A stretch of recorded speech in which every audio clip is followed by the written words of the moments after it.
RC study zone YouTube channel पर मैं रामचंद्र चौहान आप सभी का स्वागत करता हूं। प्यारे बच्चों, आज इस वीडियो में हम कक्षा 10 की गणित पाठ्य पुस्तक के अध्याय 13 त्रिविमीय आकृतियों के पृष्ठीय क्षेत्रफल और आयतन पर आधारित एक महत्वपूर्ण पाठ करने जा रहे हैं, जो कि इसका बेसिक कॉन्सेप्ट का पार्ट है। और इस पाठ के अंदर हम इस अध्याय में से जितनी भी त्रिविमीय आकृतियाँ हैं जिनका हमें पृष्ठीय क्षेत्रफल और आयतन ज्ञात करना होगा, या इस चैप्टर में जितने भी क्वेश्चन आने वाले हैं उन क्वेश्चन में कौन कौन से सूत्र प्रयोग में आने वाले हैं, वो सारे सूत्र, उनसे संबंधित जो आकृतियां हैं उनको, और कहाँ पर कौन सा सूत्र काम में आएगा, आयतन और पृष्ठीय क्षेत्रफल पर आधारित सूत्र कौन कौन से हैं, ये सारी बातें हम इस वीडियो में डिटेल से डिस्कस करेंगे। आपकी बोर्ड परीक्षा के लिहाज से काफ़ी महत्वपूर्ण होने वाला है ये वीडियो, क्योंकि इस चैप्टर में से जितने भी प्रश्न आएंगे उनमें सूत्र का उपयोग जरूर करना पड़ता है। तो बिना सूत्र के ये सवाल होते नहीं हैं। तो आप इस वीडियो को देख के सूत्रों को समझना और उसके बाद इस अध्याय से संबंधित अपनी बोर्ड परीक्षा की तैयारी करना। आइए शुरू करते हैं इस वीडियो को। सबसे पहले हम इसमें करते हैं पहली त्रिविमीय आकृति, घन अर्थात क्यूब।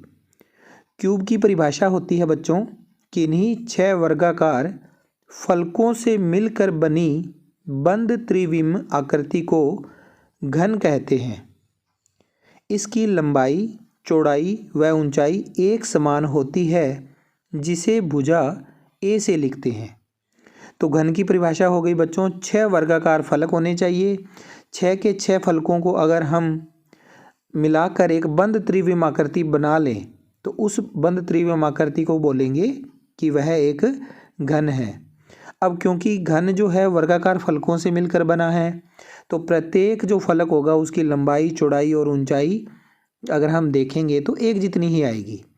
तो हम उसे सामान्यतः भुजा से लिख देते हैं, या तो ए लिख देते हैं, या उसको एल लिख देते हैं, या सीधा हिंदी में भुजा लिख देते हैं।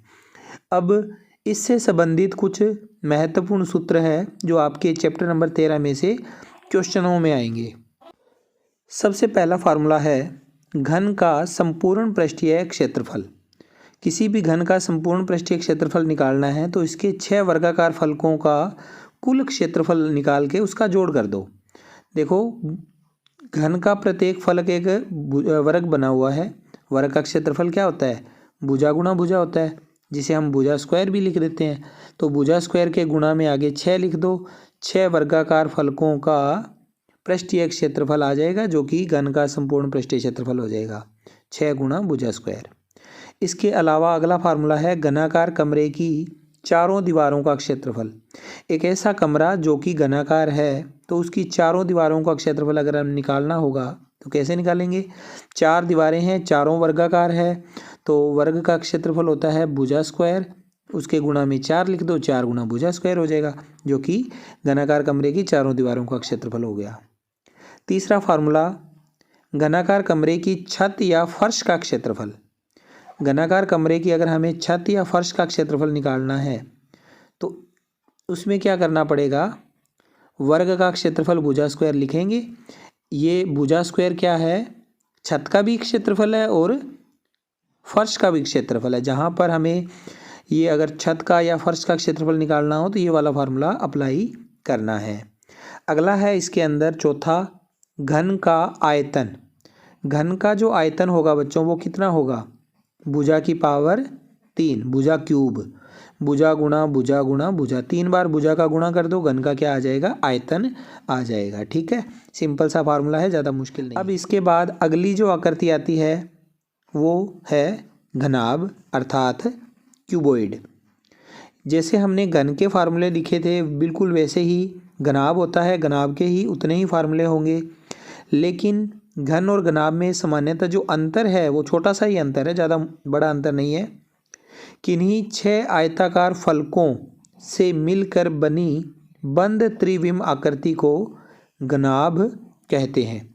6 आयताकार फलक होने चाहिए, उनको मिलाने पर जो आकृति बनेगी उसे हम बोलेंगे त्रिविम आकृति को घनाभ कहेंगे। इसमें आयताकार फलक है, जबकि घन में क्या थे? वर्गाकार फलक थे। अब आगे है इसके अंदर परिभाषा में ही, इसकी लंबाई L, चौड़ाई B तथा ऊंचाई H अलग अलग माप की हो सकती है। इसकी लंबाई, चौड़ाई और ऊंचाई अलग अलग माप की होगी। जहाँ घन में तो क्या होता है बच्चों, सारी की सारी माप एक जैसी होती है, तो हम उसको भुजा से लिखते हैं। इसमें लंबाई को L से लिखते हैं, चौड़ाई को B से लिखते हैं और ऊंचाई को H से लिखते हैं। और तीनों अलग अलग भी हो सकती है। तीनों में से कोई दो एक जैसी हो सकती है, तीसरी अलग हो सकती है, या तीनों एक जैसी भी हो सकती है। ठीक है, तीनों ही स्थितियाँ हमारी इसमें लग सकती है। अब इसके फार्मूले, सबसे पहला है फार्मूला घनाभ का संपूर्ण पृष्ठीय क्षेत्रफल। संपूर्ण पृष्ठीय क्षेत्रफल, तो घनाभ के क्या होते हैं बच्चों, 6 आयताकार फलक होते हैं जिसमें से आमने सामने के फलक एक जैसे होते हैं। तो प्रत्येक फलक का जो क्षेत्रफल है उसका हम डबल कर देंगे, तो क्या आ जाएगा, हमारे पास दोनों फलकों का क्षेत्रफल आ जाएगा। जैसे आमने सामने के फलक में से एक का निकालेंगे हम एरिया और उसके बाद उसका दुगुना करेंगे, तो इसका जो टोटल फार्मूला बन जाएगा एग्रीगेट होके सारी मान इकट्ठे करने के बाद, वो आ जाएगा 2 गुणा ब्रैकेट के अंदर लंबाई गुणा चौड़ाई प्लस चौड़ाई गुणा ऊंचाई प्लस ऊंचाई गुणा लंबाई, 2 गुणा LB plus BH plus HL। ठीक है, ये फार्मूला है घन का संपूर्ण पृष्ठीय क्षेत्रफल। दूसरा फार्मूला है घनाभाकार कमरे की चारों दीवारों का क्षेत्रफल। किसी भी घनाभाकार जो कमरा होगा उसकी चारों दीवारों का क्षेत्रफल निकालना है, तो उसका फार्मूला होगा 2 गुणा L प्लस B ब्रैकेट के अंदर और गुणा में उसके H। लंबाई प्लस चौड़ाई के आगे गुणा में 2 लिखा, 2 गुणा लंबाई प्लस चौड़ाई और गुणा में H। अगला है तीसरा फार्मूला घनाभाकार कमरे की छत या फर्श का क्षेत्रफल। तो आयत का क्षेत्रफल लंबाई गुणा चौड़ाई होता है, तो आयताकार छत होने के कारण या आयताकार फर्श होने के कारण उसमें 2 विमाएँ होती है, उसकी लंबाई और उसकी चौड़ाई दोनों का गुणा कर दो, फर्श या छत का क्षेत्रफल आ जाएगा। चौथा फार्मूला है घनाभ का आयतन। घनाभ का आयतन लंबाई गुणा चौड़ाई गुणा ऊंचाई, L गुणा B गुणा H। तो यहाँ पर लंबाई और चौड़ाई का गुणा क्या होता है, आधार का क्षेत्रफल लंबाई गुणा चौड़ाई, फर्श का क्षेत्रफल लंबाई गुणा चौड़ाई और उसके गुणा में ऊंचाई लिख दो, तो वो आयतन बन जाता है। आयतन हो गया आधार का क्षेत्रफल गुणा ऊंचाई। इसके बाद आगे हम बढ़ते हैं इसमें तीसरे प्रकार की आकृति बेलन यानी कि सिलेंडर के ऊपर। सिलेंडर की जो आकृति होती है कुछ आपको डायग्राम में दिख रही होगी। बेलन एक ऐसी त्रिविम आकृति है जिसके दोनों सिरे समान त्रिज्या वाले वृत्त होते हैं तथा पार्श्व पृष्ठ वक्राकार होता है जिसकी ऊंचाई H है। तो ये है बेलन, इसके 2 सिरे हैं, दोनों ही क्या है, वृत्ताकार पृष्ठ हैं और बीच वाला जो पार्ट है ये क्या है, H ऊंचाई वाला वक्राकार पृष्ठ है। ठीक है, बेलन की त्रिज्या R और ऊंचाई H होती है। 2 प्रकार की इसमें विमाएँ होती है। तो बेलन से संबंधित फार्मूले, बेलन के वक्र पृष्ठ का क्षेत्रफल 2 पाई RH। फिर उसके बाद अगला है बेलन के प्रत्येक सिरे का क्षेत्रफल। बेलन का अगर हम प्रत्येक सिरा देखें तो एक वृत्त होता है, तो वृत्त का क्षेत्रफल का फार्मूला होता है पाई R²। अब इसके बाद तीसरा फार्मूला है बेलन का संपूर्ण पृष्ठीय क्षेत्रफल, जिसकी वैल्यू होती है बच्चों इन दोनों का जोड़। यहाँ पर भी एक चीज़ और देखनी है, ये फार्मूला है वक्र पृष्ठ और प्रत्येक सिरे का क्षेत्रफल कितना है, पाई R²। तो 2 सिरे हैं इसलिए 2 पाई R² लिख के फिर इन दोनों का जोड़ करेंगे। जब जोड़ करेंगे दोनों का तो कॉमन आ जाएगा 2 पाई R और हमारे पास फार्मूला बन जाएगा 2 पाई R H plus R bracket में। ठीक है, और अगला फार्मूला है इसमें चौथा बेलन का आयतन, और बेलन के आयतन का फार्मूला होता है बच्चों पाई R² गुणा H। देखो यहाँ पाई R² को, पाई R² इसका आधार जो है नीचे वाला पृष्ठ है वृत्त, वृत्त का क्षेत्रफल हो गया, आधार का क्षेत्रफल और गुणा में ऊंचाई। तो आयतन क्या होता है, बेसिकली आधार का क्षेत्रफल गुणा ऊंचाई होता है, तो पाई R² गुणा H हो जाएगा। ठीक है, चौथी आकृति है शंकु अर्थात कोण। कोण की आकृति बच्चों ऐसी होती है, शंकु एक ऐसी त्रिविम आकृति है जिसका एक सिरा वृत्ताकार होता है जबकि दूसरा सिरा एक बिंदु शीर्ष होता है। इसका पार्श्व पृष्ठ वक्राकार होता है। शंकु की विमाएँ कितनी होती है, कुल 3 विमाएँ होती है। इसकी त्रिज्या, इसकी ऊंचाई और इसकी तिर्यक ऊंचाई, त्रिज्या r, ऊंचाई h और तिर्यक ऊंचाई l। डायग्राम में देखो, इसका एक निचला जो सिरा है वो तो वृत्ताकार है और ऊपर अगर देखते हैं तो एक बिंदु नुमा शीर्ष बना हुआ है। अब बीच वाला पार्ट है ये वक्राकार है। तो अगर आप इस डायग्राम को इमेजिन करो तो हमारी आइसक्रीम का जो कोन होता है, सॉफ्टी जो जिसे हम बोलते हैं आइसक्रीम, जोकर की टोपी होती है, वो सारी क्या होती है, कुछ इसी प्रकार की होती है आकृतियाँ। अब यहाँ पर ये जो तिर्यक ऊंचाई है L, इससे लिखते हैं, ये है इस शंकु की ऊंचाई और ये है नीचे वाले पृष्ठ की त्रिज्या R। तो किसी भी शंकु में 3 विमाएँ होती है, H यानी ऊंचाई, R यानी त्रिज्या और L यानी तिर्यक ऊंचाई। अब शंकु से संबंधित कुछ पृष्ठीय क्षेत्रफल और आयतन के फार्मूले। शंकु के वक्र पृष्ठ का क्षेत्रफल, शंकु का जो ये वक्र पृष्ठ है, वक्रित पृष्ठ है, इसका क्षेत्रफल पाई आर एल। शंकु के आधार का क्षेत्रफल, आधार का क्षेत्रफल हमने यहाँ पर गलत नोट कर दिया, सही कर देते हैं इसे। इसका फार्मूला होगा पाई आर स्क्वायर, क्योंकि वृत्ताकार पृष्ठ है तो इसका वृत्ताकार पृष्ठ का क्षेत्रफल पाई आर स्क्वायर होता है। ठीक है। अब इसके बाद अगला है शंकु का संपूर्ण पृष्ठीय क्षेत्रफल। तो इन दोनों का जोड़ कर दो, पाई आर एल प्लस आर, इसका उत्तर आ जाएगा। फिर अगला फार्मूला है शंकु का आयतन। तो 1/3 पाई आर स्क्वायर एच। तो बेलन का जो आयतन होता है बच्चों, पाई आर स्क्वायर एच होता है, उसके गुणा में अगर हम 1/3 लिख देंगे तो पाई आर स्क्वायर एच के आगे 1/3 लगाने पर 1/3 पाई आर स्क्वायर एच बन जाएगा, जो कि शंकु का आयतन होता है। इस तरह से बेलन के आयतन का तीसरा भाग शंकु के आयतन के बराबर होता है, या यूं कह सकते हैं कि शंकु का आयतन बेलन के आयतन का 1/3 भाग होता है। अब अगला है इसके अंदर 5वां फार्मूला, जिसमें हमें आर, एच व एल यानी त्रिज्या, ऊंचाई और तिर्यक ऊंचाई शंकु की, उनमें अगर संबंध देखना हो तो वो फार्मूला भी बनता है एल स्क्वायर बराबर होता है R square plus H square.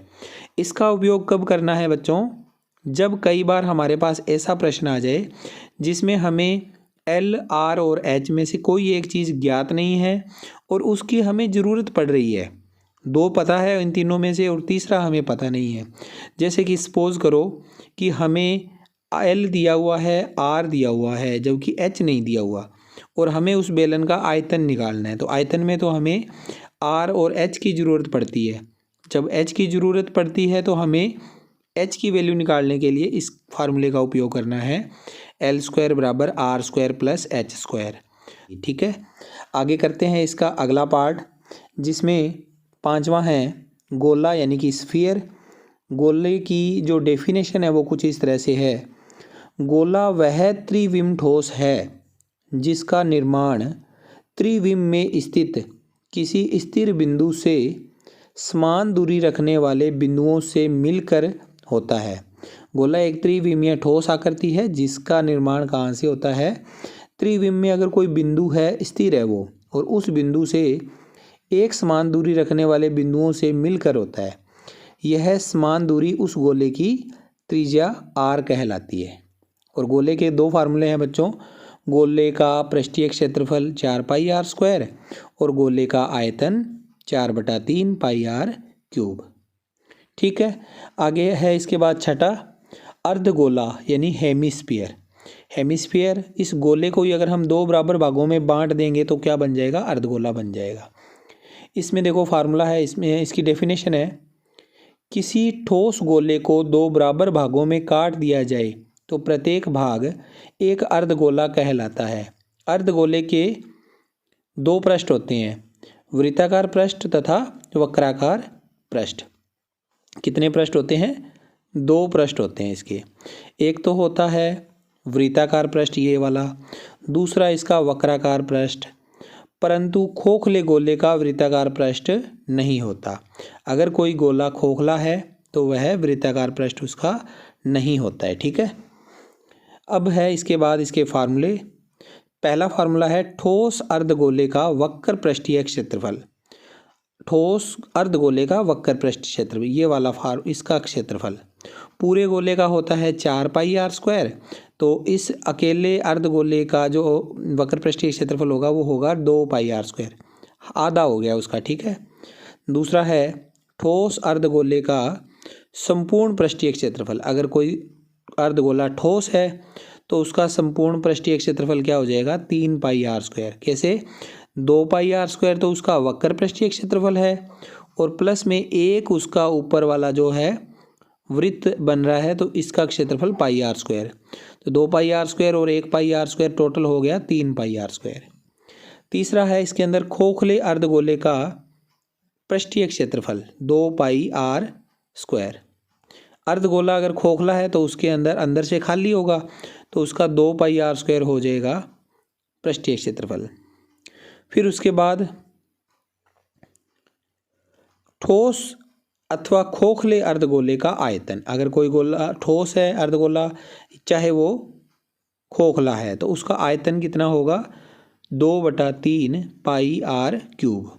पूरे गोले का होता है 4/3πr³ और लेकिन अर्धगोले का हो जाता है 2/3πr³। इसके बाद पांचवा है फार्मूला इसमें, नगण्य मोटाई वाले खोखले अर्धगोले का आंतरिक व बाह्य पृष्ठों का कुल क्षेत्रफल। अगर कोई अर्धगोला नगण्य मोटाई वाला है और वो खोखला है तो उसके दो पृष्ठ होंगे, एक अंदर वाला और एक बाहर वाला।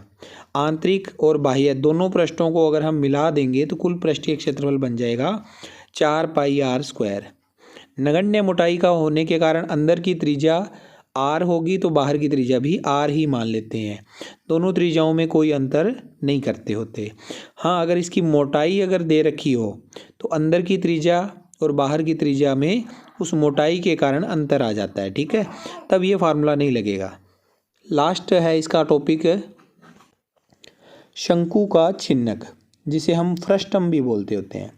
शंकु का छिन्नक का जो फार्मूला है उसको समझने से पहले इस आकृति को समझते हैं। यदि किसी शंकु को उसके आधार के समांतर काट कर शीर्ष को अलग कर दिया जाए तो शेष भाग को शंकु का छिन्नक कहा जाता है। इसका ऊपरी व निचला सिरा दो अलग अलग त्रिज्याओं वाले वृत्ताकार पृष्ठ होते हैं व पार्श्व पृष्ठ h ऊंचाई व l तिर्यक ऊंचाई वाला एक वक्र पृष्ठ होता है। देखो ये शंकु के छिन्नक का निर्माण कैसे हुआ। इसके यहाँ से काटने से पहले ये एक वास्तव में एक शंकु था और यहाँ से इसको काट दिया। काटने के बाद जो ऊपर जो पार्ट था उसको काट के अलग रख दिया। नीचे वाला जो पार्ट है ये क्या बन गया, शंकु का छिन्नक बन गया। ऊपर वाला जो पार्ट इसको देख रहे हो आप, ये r2 त्रिज्या वाला एक वृत्ताकार पृष्ठ है, जबकि नीचे वाला पार्ट r1 त्रिज्या वाला एक वृत्ताकार पृष्ठ है। ये तो शंकु की त्रिज्या भी थी, r1 क्या थी, शंकु की त्रिज्या थी। ये त्रिज्या इसमें अलग से आ गई क्योंकि बीच में से जब इसके काटने के बाद ऊपर भी एक वृत्ताकार पृष्ठ बन गया। अब इस आकृति के आधार पर अगर हम देखें तो इस आकृति के आधार पर इसमें कौन कौन से फार्मूले बनते हैं। पहला फार्मूला शंकु के छिन्नक का वक्र पृष्ठीय क्षेत्रफल। शंकु के छिन्नक का वक्र पृष्ठीय क्षेत्रफल, ये जो बीच में वक्र पृष्ठ आ रहा है इसका क्षेत्रफल, और इसका क्षेत्रफल होता है बच्चों πr1 + r2 ब्रैकेट के अंदर और इनटू में l। जैसे शंकु के छिन्नक के फार्मूले को आप शंकु के जो वक्र पृष्ठीय क्षेत्रफल था उससे रिलेट कर सकते हो। उसका फार्मूला था πrl, तो r की जगह क्या आ गया, r1 + r2 आ गया। बाकी फार्मूला पाई भी है और l भी है, बीच में r की जगह पर r1 + r2 आ गया। अगला है इसमें सेकंड, शंकु के छिन्नक का संपूर्ण पृष्ठीय क्षेत्रफल। शंकु के छिन्नक का संपूर्ण पृष्ठीय क्षेत्रफल होता है बच्चों πr1 + r2l, ये सेम ये वाला फार्मूला, और प्लस में इसके दो सिरे थे वृत्ताकार, तो दोनों सिरों का क्षेत्रफल πr1² + πr2²। नीचे वाले का πr1² आ गया और ऊपर वाले का πr2² आ गया, ठीक है। वृत्त के क्षेत्रफल वाला फार्मूला लग गया। तीसरा फार्मूला इसमें है शंकु के छिन्नक का आयतन। आयतन का फार्मूला इसमें थोड़ा सा अलग है, ये पाई और ब्रैकेट में r1² plus r2² plus r1 into r2 और ब्रैकेट बंद और इंटू में h। ये शंकु का जो आयतन था 1/3 वो इसमें लगाना रह गया, यहाँ 1/3 लगेगा साथ में, ठीक है। 1/3 पाई r1² plus r2² plus r1 into r2h, ये इसका फार्मूला हो गया शंकु के छिन्नक का, ठीक है। इसके बाद है चौथा फार्मूला r1, r2, h व l में संबंध। अगर हमें इनमें से कोई एक मान ज्ञात करना हो जो हमें नहीं दिया हुआ है तो कैसे ज्ञात करेंगे। इसमें संबंध है l² बराबर h² plus r1 minus r2 का होल स्क्वायर। पहले ये फार्मूला होता था l² बराबर h² प्लस r² होता था, अब इसमें थोड़ा चेंज आ गया, l² बराबर h² plus r1 minus r2 का होल स्क्वायर। तो ये था बच्चों आपकी चैप्टर नंबर 13 पर आधारित विभिन्न प्रकार की त्रिविमीय आकृतियाँ और उनके विभिन्न प्रकार के फार्मूले, त्रिविमीय आकृतियों के पृष्ठीय क्षेत्रफल और उनके आयतन पर आधारित। आई होप आपको वीडियो अच्छा लगा होगा। वीडियो अच्छा लगा है तो इसे लाइक कर दीजिएगा, अपने दोस्तों के साथ शेयर कर दीजिएगा। चैनल सब्सक्राइब नहीं कर रखा है तो चैनल सब्सक्राइब कर लें। मैं मिलता हूँ आपसे अगले वीडियो में। Take care, bye bye.